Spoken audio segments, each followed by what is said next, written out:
పోతారు, లండన్ పోతారు, ఆస్ట్రేలియా పోతారు, ఇంకొక ఆడికి పోతారు. ఆ దేశాలలో ఇళ్ళలో నౌకర్లు ఉండరు కదా. ఆ దేశాలలో ఏం చేయాలి? మనది మనమే పని చేసుకోవాలి, మన బట్టలు మనమే ఉతుక్కోవాలి, మన వంట మనమే వాడుకోవాలి, మన టాయిలెట్ మనమే క్లీన్ చేసుకోవాలి. ఈ పిచ్చోనికా ఏం తెలియదు, చదువుకున్న బాపత అయితేనేమో తెలుస్తుండే. ఇక మాట్లాడతాడు, ఏమంటాడు వీడు, ఇప్పటికీ అమెరికాలో బాత్రూమ్లు కడుగుతూనే అంటాడు నన్ను. అరే అమెరికాలో నా బాత్రూమ్ నేను కడుక్కున్నా, నీకేమో వచ్చిందిరా భయ్, నాకు అర్థం కాదు. అమెరికాలో ఎవరిది వాళ్ళు చూసుకుంటారు, పని చేసుకుంటే కూడా తప్పేనా? ఎవరి ఇళ్ళలో వాళ్ళు బాసాన్లు తోముకుంటే తప్ప, ఎవరి ఇళ్ళలో వాళ్ళు బట్టలు ఉతుకుంటే తప్ప? అంటే మరి మా ఆడపిల్లలు మీరు అందరు ఉన్నారు, ఇంటి పని అంతా మీరే చేస్తారు, మరి ఇంటి పని మొత్తం మీరు చేస్తారు తప్ప అది? అట్లా మేము కూడా చదువుకున్నప్పుడు అమెరికాలో ఇంట్లో ఎవడుంటాడు మరి?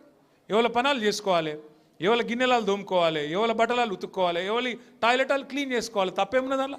దాన్ని పట్టుకొని టాయిలెట్లు క్లీన్ చేసేటోడు నీ లెక్క సంచులు మోయలే, నీ లెక్క దొంగ పనులు అయితే నేను చేయలే. ఇంకొక మాట ఏమంటాడు, నేనట మా అయ్య పేరు చెప్పుకొని బతుకుతున్నా అంట. అవు మా అయ్య గొప్పోడు, మా అయ్య తెలంగాణ తెచ్చిన మొగోడు మునగాడు, బరాబర్ చెప్పుకుంటాను, తప్పేమున్నది? మా అయ్య పేరు నేను కాకపోతే ఎవడు చెప్పుకుంటాడు, నాకు అర్థం కాదు. మా అయ్య మొగోడు మునగాడు తెలంగాణ తెచ్చినోడు, బరాబర్ చెప్తా. మరి నేనేమంటున్నా, నువ్వు సకట్ పనులు చేస్తే నీ పిల్లలు కూడా నీ పేరు చెప్పుకుంటారు. నువ్వు లుచ్చ పనులు చేసినావు అనుకో, నీ మన్మడు కూడా నీ పేరు చెప్పుడే గాలంగా మన్మని అని చెప్పుకోడు.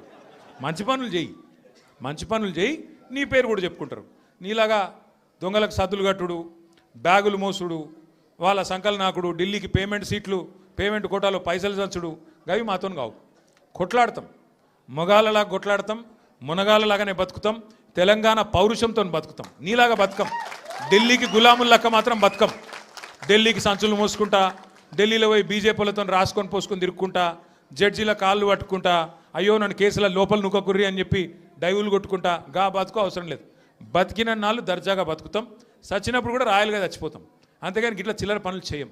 మీకు దయచేసి నేను ఒకటే కోరుతున్నా, ఆయన మళ్ళా అంటుండు కేసీఆర్ నట ముఖ్యమంత్రి కానియాడంట. నేను కూడా మీ అందరికి ఒకటే చెప్తున్నా, మీ అందరి దయ ఉంటే, మీ అందరి ఆశీర్వాదం ఉంటే ఖచ్చితంగా కేసీఆర్ సంగతి ఇడిచిపెట్టు, నిన్ను కొడంగల్లో కూడా మళ్ళీ గెలవనీయకుండా చేసే బాధ్యత మాది. నిన్ను కొడంగల్లో మళ్ళీ గెలవనీయకుండా మళ్ళీ అసెంబ్లీకి రానియకుండా చేసే బాధ్యత పార్టీగా మేమందరం, ప్రజలుగా మేమందరం తీసుకుంటాం. నువ్వు మాట్లాడే మాటలు, చేసే రోత పనులు, వాటికి ఇలా ప్రజలు అసహించుకుంటున్నారు, నోట్లో ఉంచుతున్నారు. ఏం మాటలే అవి, ముఖ్యమంత్రి టీవీ పెడితే పిల్లలు ఖరాబ్ అయ్యేటట్టున్నారు నీ భాష ఇంటే అని చెప్పి మొత్తం టీవీలు బంద్ చేస్తున్నారు. గసంటి పరిస్థితి వచ్చింది. ఏం అడిగిండు కేసీఆర్ గారు మొన్న? ఏమయ్యా పాలమూరు ప్రాజెక్ట్ని ఎందుకు పండబెట్టినావని అడిగిండు. ఏమైందయ్యా, 8 నెలలు అయింది, డీటెయిల్డ్ ప్రాజెక్ట్ రిపోర్ట్ కేంద్ర ప్రభుత్వం నరేంద్ర మోడీ వెనుకకు పంపిండు, నీకు సిగ్గులేదా ముఖ్యమంత్రి? అది వెంటనే మళ్ళా పంపి 90% పనులు పూర్తయిన ప్రాజెక్టు ఇంకొక 10 పైసలు పెడితే అయిపోతుంది చేసి మరి ఆ పాలమూరుకు నీళ్ళు అన్నాడు. తప్ప కేసీఆర్ గారు అన్నది? దానికి సమాధానం చెప్పే తెలివి లేదు, పిచ్చి మొరుగుడు మొరుగుతూ ఉన్నాడు. అట్లాగే కేసీఆర్ గారు ఏమన్నారు, కృష్ణా జలాల్లో అన్యాయం చేస్తున్నాడు నరేంద్ర మోడీ, భారతీయ జనతా పార్టీ ఖచ్చితంగా వాళ్ళని ఎదుర్కోవాలా, కొట్లాడాలా, ఢిల్లీలో ఏం చేస్తున్నారు నీ ఎంపీలు అని అడిగిండు. బీజేపీ ఎంపీలను అన్నాడు, కాంగ్రెస్ ఎంపీలను అడిగిండు. దాంతో ఇలా వాళ్ళకి సమాధానం చెప్పే తెలివి లేక ఇలా నోటికి వచ్చినట్టు మాట్లాడుతున్నారు. ఇంకొక మాట ఏమన్నాడు కేసీఆర్ గారు, ప్రజలను నువ్వు మోసం చేసినావు, 6 గ్యారంటీలు అన్నావు, నెలకు 4,000 పెన్షన్ అన్నావు, తులం బంగారం అన్నావు, ఆడపిల్లలకు నెలకు 2,500 ఇస్తా అన్నావు, అన్ని 100 రోజుల్లో ఇస్తా అన్నావు, ఎప్పుడు ఇస్తావు? 2 ఏళ్ళు అయింది కదా అన్నాడు. తప్ప కేసీఆర్ గారు ప్రధాన ప్రతిపక్ష నాయకుడిగా ప్రజల తరపున ప్రశ్నించుడు తప్ప? ఇవన్నీ అడిగితే ఆయనకు బూతులు వస్తున్నాయి, కోపం వస్తున్నది.